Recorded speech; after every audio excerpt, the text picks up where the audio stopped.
Assalamualaikum warahmatullahi wabarakatuh. Baiklah, pada hari ini kami dari kelompok 4 akan membahas mengenai budaya organisasi yang terdiri dari Yunia Chandra Siswandari, Sylvester Kofong, David Nasution, Desponi Saragih, M. Safri, Herdi, Sakius Laba, dan Aris. Itulah kelompok anggota dari kami, kelompok 4. Selanjutnya kita akan bahas apa itu budaya organisasi. Budaya organisasi yaitu suatu sistem berbagai arti yang dilakukan oleh para anggota yang membedakan suatu organisasi dari organisasi lainnya. Jadi, budaya organisasi adalah suatu ciri khas dari organisasi perusahaan itu sendiri. Selanjutnya kita akan membahas mengenai 7 karakteristik utama dari budaya organisasi. 1. Inovasi dan pengambilan risiko. 2. Memperhatikan detail. 3. Orientasi pada hasil. 4. Orientasi pada orang. 5. Orientasi pada tim. 6. Keagresifan. 7. Stabilitas.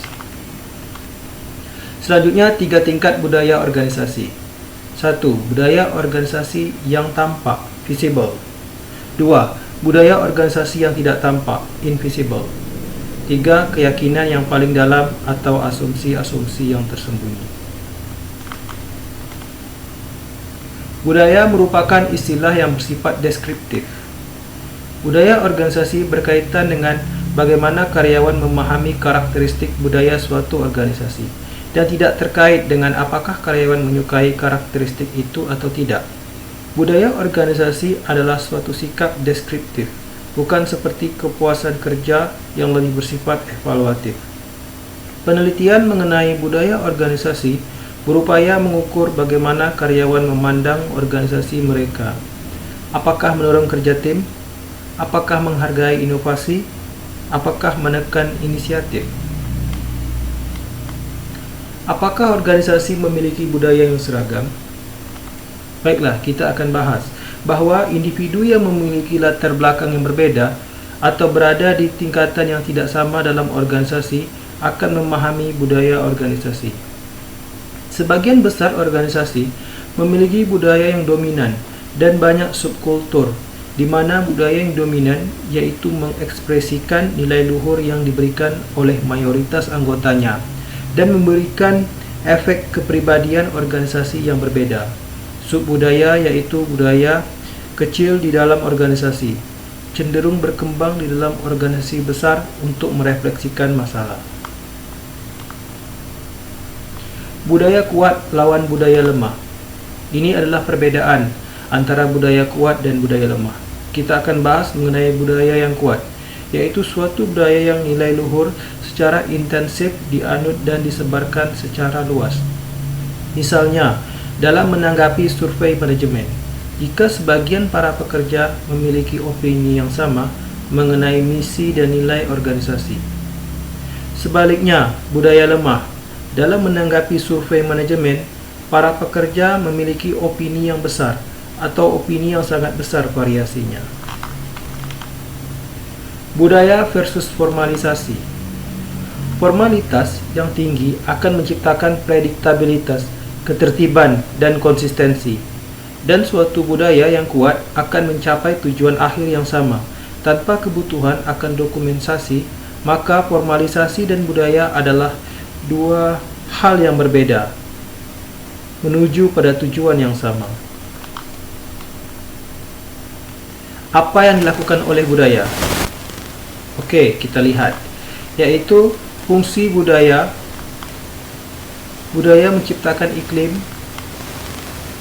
dimensi budaya yang etis, budaya dan inovasi, budaya sebagai suatu aset, dan budaya sebagai sebuah kewajiban. Fungsi budaya. Yang pertama, budaya memiliki peran untuk mendefinisikan batasan. 2. Menyampaikan suatu perasaan akan identitas bagi para anggota organisasi. 3. Budaya akan memfasilitasi komitmen pada segala sesuatu yang lebih besar daripada kepentingan diri sendiri. 4. Mendorong stabilitas dari sistem sosial. 5. Pengambilan perasaan dan mekanisme pengendalian yang membimbing dan membentuk tingkah laku dan perilaku dari pekerja. Budaya menciptakan iklim merupakan persepsi yang tersebar yang dimiliki oleh para anggota organisasi mengenai organisasi dan lingkungan kerja mereka. Aspek budaya ini seperti semangat tim pada level organisasional. Ketika seseorang memiliki perasaan umum yang sama mengenai apa yang terpenting atau seberapa baik bekerjanya suatu hal, maka efek dari tingkah laku ini akan menjadi semakin besar daripada jumlah dari sebagian individu. Dimensi budaya etis. Iklim kerja yang beretika merupakan konsep yang tersebar mengenai perilaku yang benar dan salah di tempat kerja yang mencerminkan nilai dari organisasi yang sebenarnya dan membentuk pengambilan keputusan yang etis bagi para anggotanya. Menurut para ahli, ada 5 kategori iklim. 1. Instrumental. 2. Kepedulian. 3. Independensial. 4. Hukum. 5. Kode serta aturan. Selanjutnya, budaya dan inovasi. Budaya dapat mempengaruhi inovasi dari suatu perusahaan. Seringkali perusahaan yang inovatif dikendalikan dengan budaya keterbukaan mereka, tidak konvensional, kolaboratif, berbasis visi, dan budaya yang mempercepat. Misalnya, pada perusahaan Alexion Pharmaceutical membuat obat penyelamat hidup. Kunci bagi inovasinya yang terus-menerus adalah suatu budaya kepedulian yang mendorongnya untuk mengembangkan obat-obatan yang dapat menyelamatkan para pasien yang memiliki penyakit langka. Bahkan ketika para pasien yang terkena hanya sedikit, tetapi biaya pengembangannya sangat tinggi dan probabilitas keberhasilannya rendah. Budaya sebagai sebuah kewajiban, yaitu terdiri dari institusionalisasi, hambatan bagi perusahaan, hambatan pada keanekaragaman, hambatan pada akuisisi dan merger. Menciptakan dan mempertahankan budaya.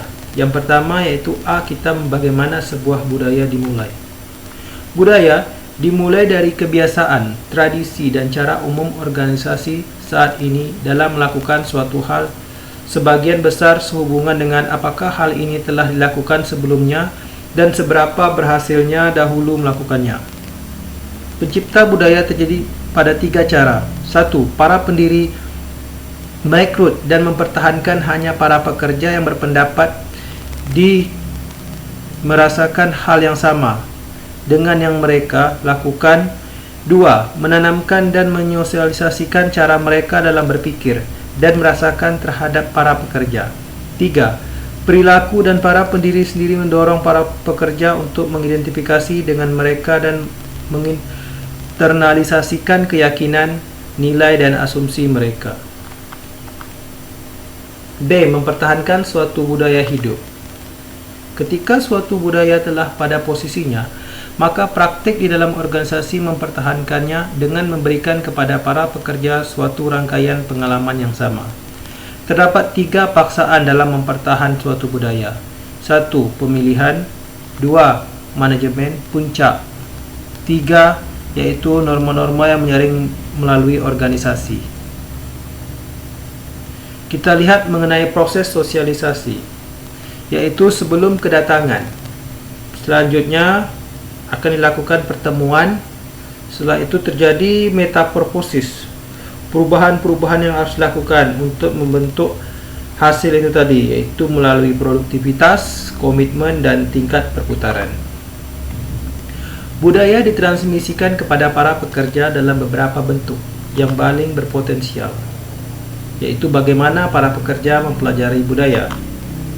Itu dengan melalui cerita, ritual, simbol material, dan bahasa. Oke, selanjutnya kita membahas mengenai menciptakan budaya organisasi yang beretika. Cara para manajer menciptakan budaya organisasi yang beretika dengan mengikuti beberapa prinsip. 1. Menjadi panutan yang terlihat. 2. Mengomunikasikan ekspektasi yang beretika. 3. Menyediakan pelatihan yang beretika. 4. Pemberian imbalan atas tindakan beretika yang tampak dan memberikan hukuman atas tindakan yang tidak beretika. 5. Menyediakan mekanisme perlindungan. Menciptakan budaya organisasi yang positif.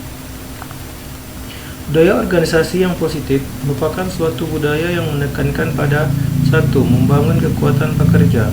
2. Memberikan imbalan yang lebih daripada memberikan hukuman.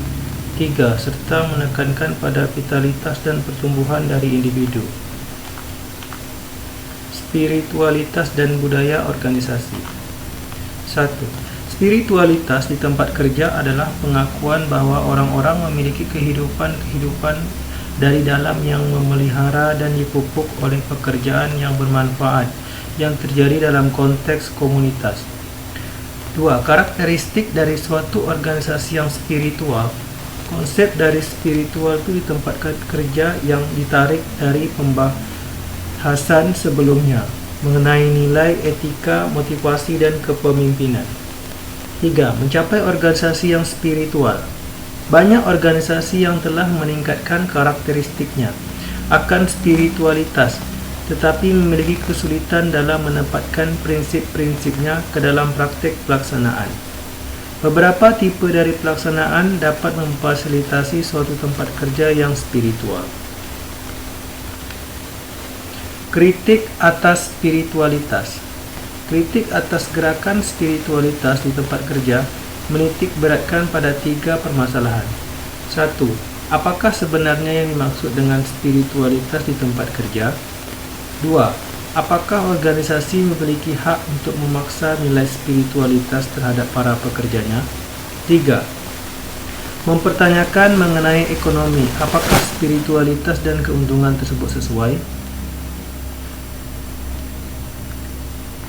Oke, demikian untuk hari ini. Terima kasih telah menonton. Bye.